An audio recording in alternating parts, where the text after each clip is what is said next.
نحمده ونصلي على رسوله الكريم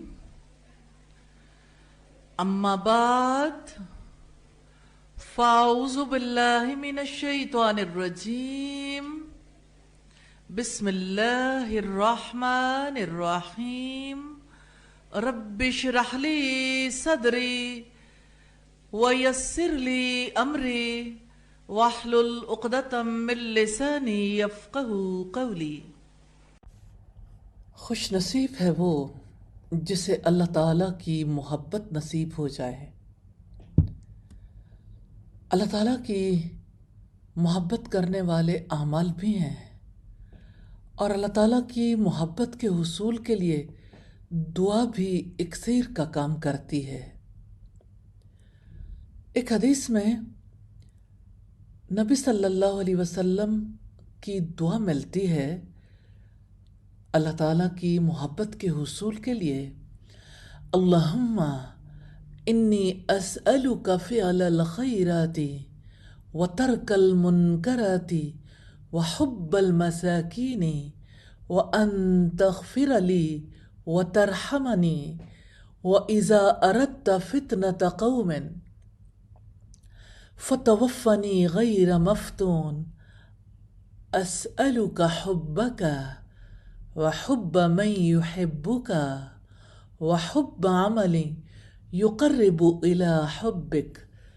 یا اللہ، میں تجھ سے بھلائی کرنے اور برائی سے بچنے اور مسکینوں سے محبت کی توفیق کا سوال کرتا ہوں، اور یہ کہ تو مجھے معاف کر دے اور میرے اوپر رحم فرما۔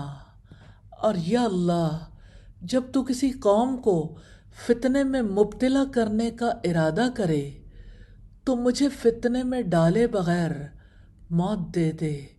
میں تجھ سے سوال کرتا ہوں تیری محبت کا، اس شخص کی محبت کا جو تجھ سے محبت کرتا ہو، اور اس کام سے محبت کا جو مجھے تیری محبت کے قریب کر دے۔ سیدنا ابو الدرداء سے مروی ہے، ایک مرفوع روایت ہے کہ سیدنا داؤد علیہ السلام یہ دعا کیا کرتے تھے، اللہم انی اسألک حبک وحب من یحبک والعمل الذی یبلغنی حبک، اللہم اجعل حبک احب الی من نفسی واہلی ومن الماء البارد۔ یا اللہ، میں تیری محبت کا سوال کرتا ہوں، اور اس کی محبت کا جو تجھ سے محبت کرتا ہے، اور اس عمل کا سوال کرتا ہوں جو مجھے تیری محبت تک پہنچا دے۔ اے میرے اللہ، تو اپنی محبت کو میرے نزدیک میری جان، میرے اہل و عیال اور ٹھنڈے پانی کی محبت سے بھی زیادہ محبوب بنا دے۔ آمین ثم آمین۔ یا اللہ، ہمیں اپنی محبت نصیب کر دے، آمین۔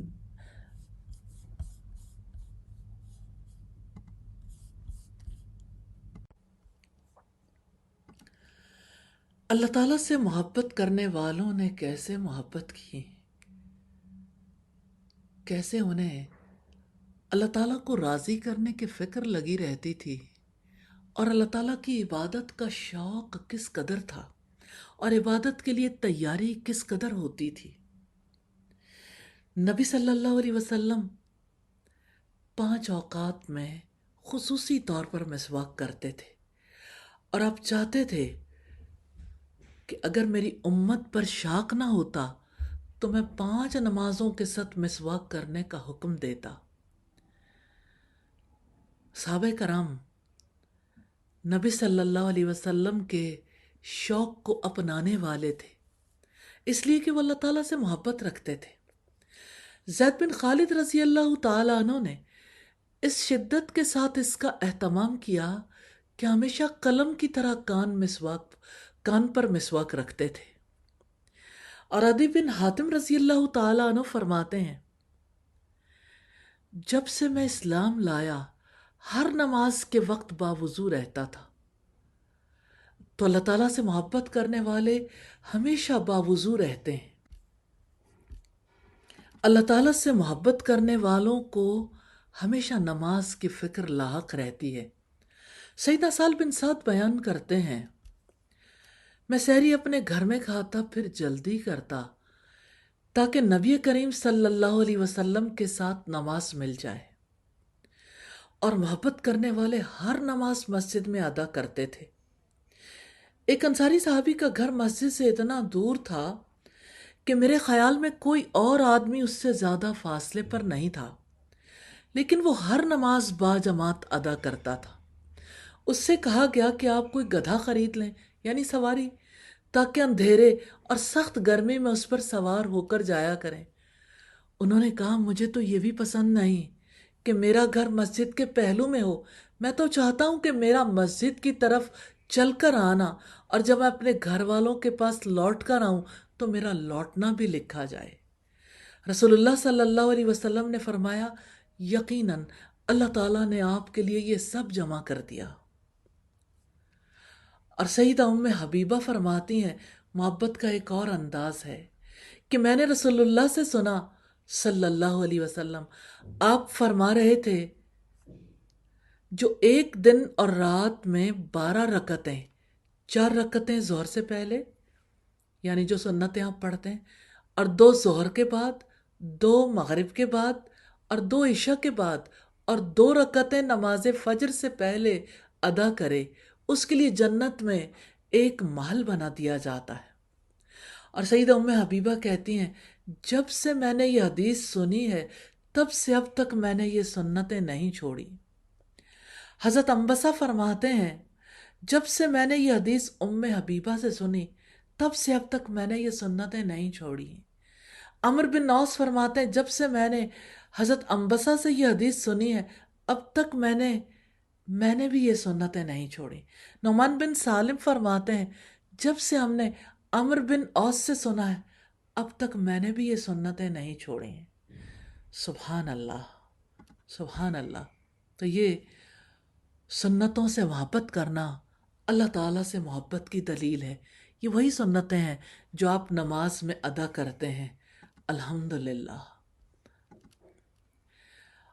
اور سیدہ ابو جحیفہ وہب بن عبداللہ رضی اللہ تعالی عنہ سے روایت ہے، نبی صلی اللہ علیہ وسلم نے سیدنا سلمان اور سیدنا ابو الدرداء کے درمیان اخوت کا، بھائی چارے کا رشتہ قائم کر دیا۔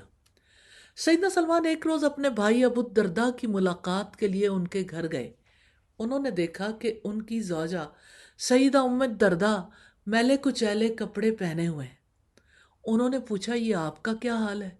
انہوں نے جواب دیا، تمہارے بھائی ابو الدرداء کو دنیا کی کوئی حاجت ہی نہیں۔ اتنے میں ابو الدرداء آئے، انہوں نے اپنے بھائی سلیمان کے لیے کھانا تیار کیا، ان سے کہا کھاؤ، بولے آپ بھی کھاؤ۔ انہوں نے کہا میرا تو روزہ ہے۔ سیدنا سلمان نے کہا میں تو اس وقت تک نہیں کھاؤں گا جب تک آپ میرے ساتھ نہیں کھاؤ گے۔ پھر انہوں نے نفلی روزہ توڑ کر ان کے ساتھ کھایا۔ پھر جب رات ہوئی تو وہ نوافل پڑھنے لگے۔ سیدنا سلمان نے ان سے کہا بھی سو جاؤ، وہ سو گئے۔ پھر تھوڑی دیر بعد اٹھے، انہوں نے پھر روک دیا، وہ پھر سو گئے۔ جب رات کا آخری پہر ہوا تو سیدنا سلمان نے ان سے کہا اب اٹھ کر قیام کرو۔ دونوں نے اٹھ کر نوافل پڑھے۔ پھر سیدنا سلمان نے سیدنا ابو الدرداء سے کہا، یقیناً تمہارے رب کا تمہارے اوپر حق ہے، اور تمہارے گھر والوں کا بھی تم پر حق ہے، اور تمہارے نفس کا بھی تم پر حق ہے، اس لیے ہر صاحب حق کو اس کا حق ادا کر دو۔ پھر وہ ابو الدرداء رضی اللہ تعالیٰ عنہ نبی صلی اللہ علیہ وسلم کے پاس حاضر ہوئے اور یہ سارا واقعہ بیان کر دیا۔ آپ نے فرمایا سلیمان نے سچ کہا۔ سبحان اللہ۔ یہ ہے بیلنسڈ لائف جس کی نبی صلی اللہ علیہ وسلم نے تعلیم دی، اور اللہ سے محبت کرنے والے خود بھی بیلنسڈ لائف گزارتے ہیں اور اپنے ساتھیوں اور اپنے ارد گرد والوں کو بھی بیلنسڈ متوازن زندگی گزارنے کی تلقین کرتے ہیں۔ اللہ تعالی ہمیں بھی ایسی زندگی نصیب کر دے، آمین ثم آمین۔